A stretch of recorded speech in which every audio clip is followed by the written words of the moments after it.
Hey guys, Caleb Brown, New Planner Recruiting. Hope everybody is doing well this week. What we want to talk about today is pros and cons of charging separately for financial planning and investment management. And this is how I did it when I got started. And it worked well for the most part, but there was some speed bumps and some hurdles and even some people that are doing it now, some challenges. And I want to talk about the pros and cons. So again, lots of ways to slice this, but it's very transparent. So client comes aboard, hey, it's going to be $5,000 to do your initial plan, then 1% of any assets that we manage. Once we do the plan for you, we don't have to manage the assets. I mean, most people will, and most clients will naturally move into that phase. Client sees the services separate. Okay, planning and investments over here, which is what we wanted. That was our philosophy as planners and when we got started. Now that's not everybody's philosophy. Client is paying for the planning up front, so we knew that we were going to get compensated for our time for doing the initial analysis. Whereas a lot of people will just say, hey, we'll do the initial analysis for free, and then we'll just make the money on the back end when you transfer your assets. And that's a bigger risk, but most of the time, if you do really good work up front on the planning, they'll transfer their assets. Not all the time, though.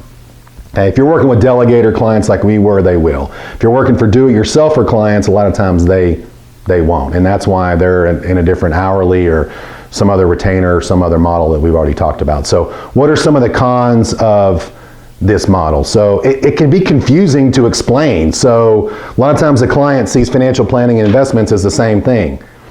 Even though we wanted to make sure, hey, we're not your investment guy. You know, we're your financial planner. We're your personal CFO. We're your life coach. We're your financial bodyguard, whatever it is. Okay, so it was confusing to sometimes to explain it. The clients didn't get it. And then also too, if you charge for planning the first year, do you then charge for each subsequent years? And if so, do you reduce the fee since you already know their situation? So how do you price it? It created a lot of questions.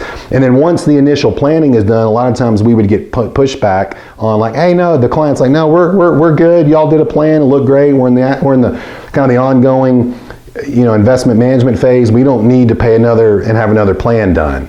And it's kind of like, well, this is how we work. And it just made for a lot of kind of uncomfortable fee discussions. And what I've learned over my career is try to avoid uncomfortable fee discussions. Okay? So justify value, take great care of your clients, and you won't have to deal with justifying fees, convincing them to work with you, all this type of stuff. It'll be obvious that they should do this. Lots of people doing this and making great success, making a lot of money doing it. I hope that was helpful. See you next time. Bye-bye.